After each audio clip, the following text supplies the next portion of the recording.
Everything was big in the 80s. The hair, the deregulation, the martini glasses. All the way into the 90s, we'd stretched the definition of what a martini even was. But one of the most popular boons of that era is a pink drink that would take America by storm.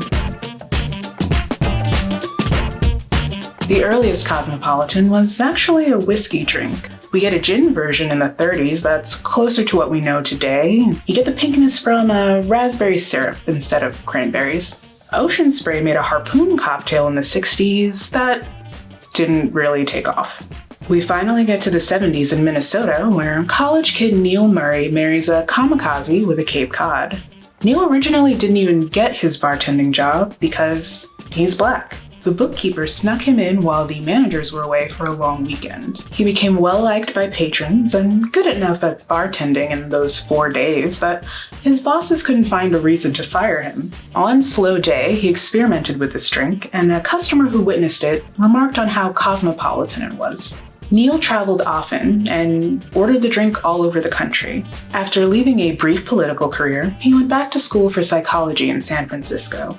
There, he returned to the world of hospitality and introduced the Cosmo to his co-workers at the Elite Cafe in 1981.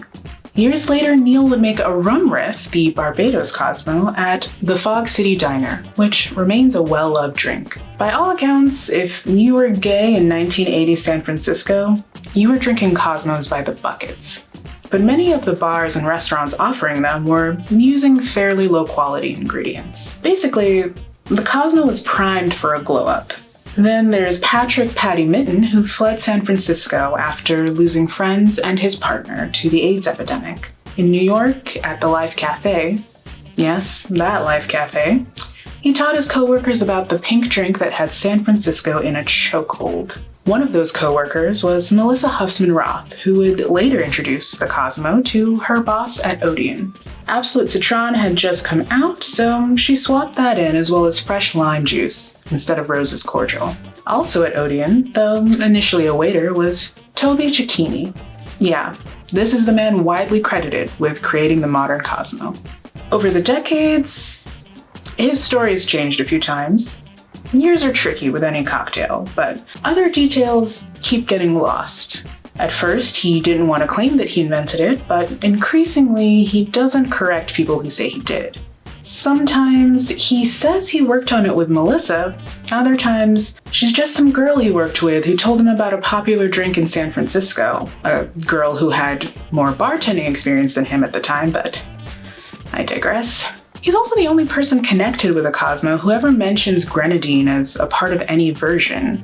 There's also the revered Dale DeGroff, who actually tried the Fog City Diner Cosmo in the early 90s.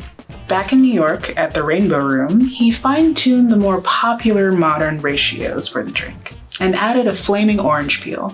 Dale had always maintained that he didn't invent the Cosmo. Dale and Toby have a couple of things in common though, like they hated the San Francisco version. It's important to note that when Neil first created the Cosmo, it's very likely that Rose's lime cordial hadn't changed for the worse yet. They also independently decided to upgrade from well triple sec to Cointreau. Dale actually has a few versions of the Cosmo, one of which is definitely the most well-known, visually speaking at least. The deep red Cosmos on Sex and the City seem inspired by his first attempt that had a whole 2 ounces of cranberry juice. And just like that seems to follow the more standard pink Cosmo he refined it to. Joining Neil, Cheryl Cook also has a claim to the Cosmo that she named after the magazine. At the Strand in Miami, she independently made a version similar to his, but using Absolute Citron.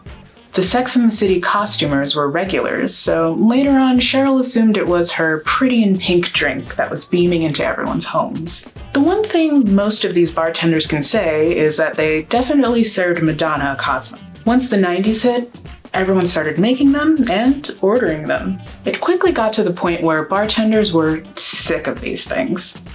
Many report making thousands of them in just a few years. By the time the craft cocktail revolution hit its peak in the 2000s, the Cosmo was also deeply gendered, and as a result, hated.